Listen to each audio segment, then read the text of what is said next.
You just struck a chord. So I'm probably in one of the most challenging stops in my career where there literally isn't like a clear answer to who the user is of like the front stage actions that we're designing for. We Yep. serve agribusinesses at Produce Pay, and the user or the customer is like a whole commercial org, like Yes. of Yeah. a produce marketing business that like supplies Costco and Walmart and all this stuff. And so Yeah. the user is somewhere in an org chart somewhere of that part of the business. And so you can't. I mean, there's a bunch of personas. There could be the user, which is variable company to company. There's the Yeah.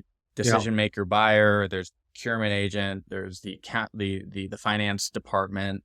There's all these different moving parts that you need to consider to effectively go to market. And not considering that has hamstrung a lot of our digital transformation efforts in the produce industry because you have this myopic view of it's like the reverse of stock, like the shareholder persona. It's like people are myopically focused on the shareholder.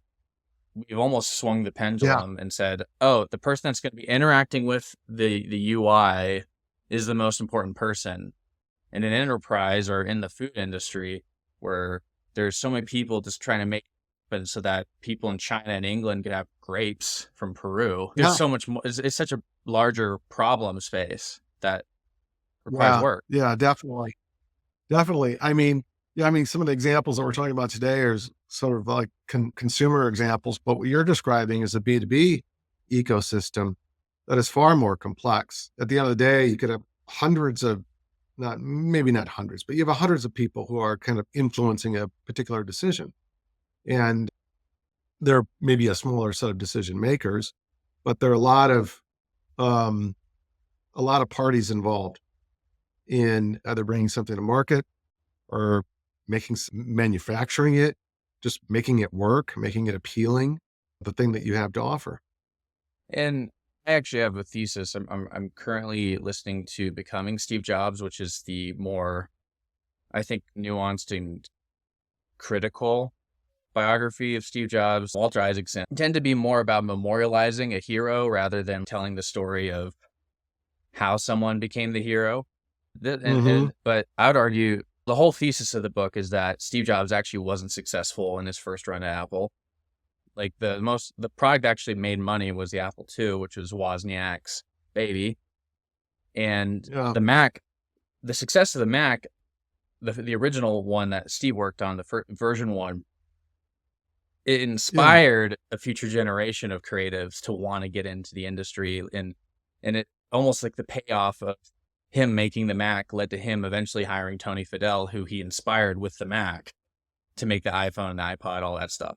And so it's almost, if you think long game, yeah, that's something called brand. Yeah. But until he learned leadership from the Pixar management team and came back to Apple, that's like where he learned how to empower creative individuals, and it kind of came full circle. But like brand, which in shorthand for me, brand is how people feel about something, right?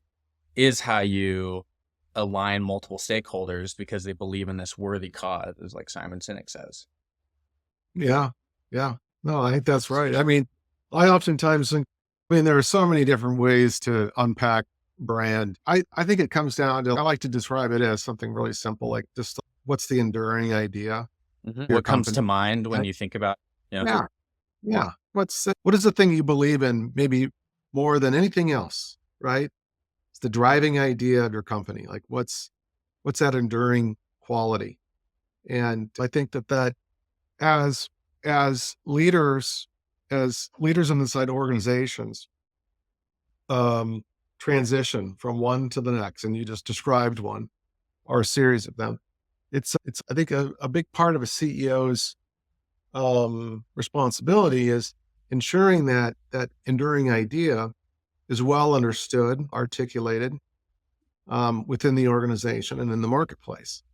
And as long as they uphold those that that promise, essentially, what they'll make, they'll have a very successful business and it will attract many eager customers who want to align their enduring qualities or characteristics along with the companies. And if you want a bunch of different departments in an organization you need to align on something, Yeah, you have to have them believe in something bigger than the incentive structure of their bonus right, and how they get their right, bonuses and how right. they get evaluated for their compensation.